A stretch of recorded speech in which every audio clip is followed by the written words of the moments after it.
Kerusakan akibat banjir Sumatera diperkirakan akan berdampak pada penderitaan masyarakat dengan waktu yang begitu lama. Hancurnya infrastruktur serta lingkungan dipastikan akan memperlambat roda ekonomi di utara Sumatera. Jika sudah begini, orang-orang yang terlibat dalam kerusakan hutan haruslah bertanggung jawab dan diproses hukum. Berikut kita simak laporan khas redaksi.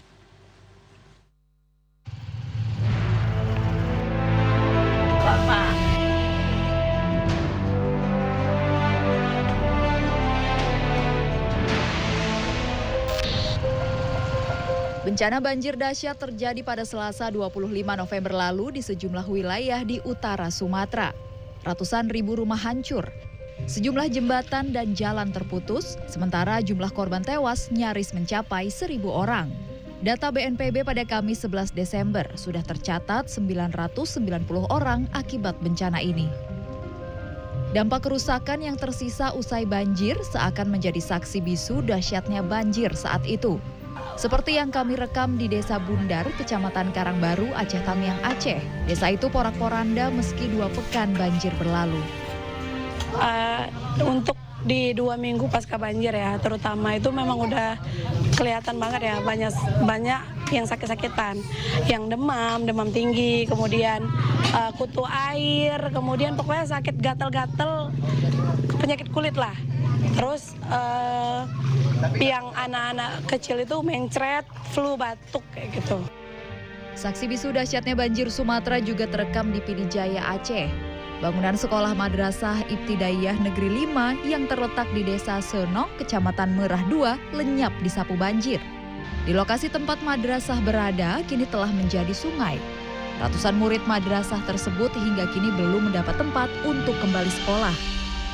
Dan kita lagi memikirkan pada saat ini untuk lokasi tanahnya yang harus dibebaskan dan sebagai tempat relokasi madrasah tersebut. Penderitaan panjang akibat dampak banjir Sumatera tentulah sulit ditebus oleh apapun. Terlebih diperkirakan kerugian akibat banjir ini mencapai puluhan triliun rupiah.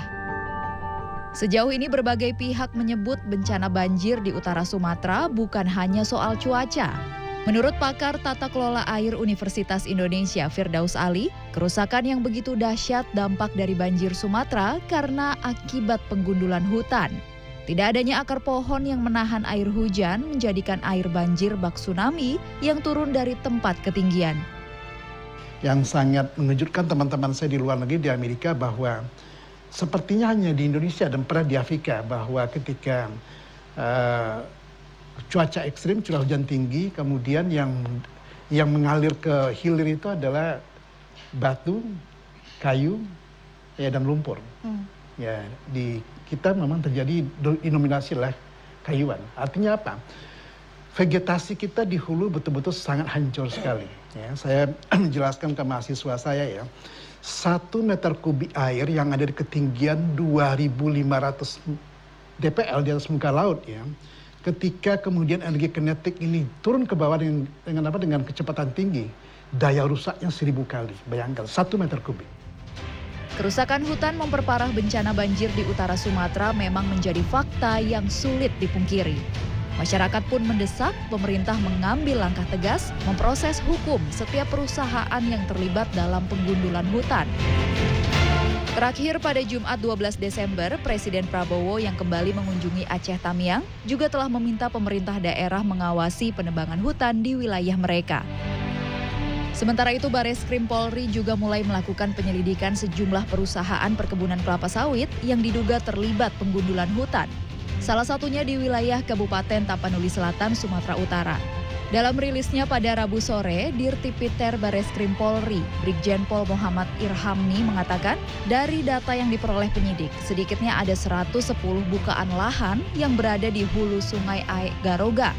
Bukaan lahan ini diduga menjadi sumber gelondongan kayu yang terbawa banjir bandang. Atas temuan ataupun alat bukti yang sudah kami temukan oleh penyelidik, kami meningkatkan ke proses ini menjadi proses ke penyidikan. Jadi kami sudah menemukan 2 alat bukti adanya peristiwa pidana. Peristiwa pidana ini akan kami formalkan menjadi proses penyidikan untuk mencari siapa pelakunya dan siapa yang harus bertanggung jawab.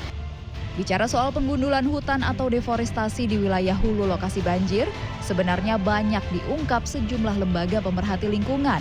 Salah satunya pemerhati lingkungan Global Forest Watch. Dalam peta satelit yang mereka kumpulkan terlihat perubahan luasan hutan dari tahun ke tahun yang luasnya mencapai ratusan ribu hektar. Tim Liputan CNN Indonesia.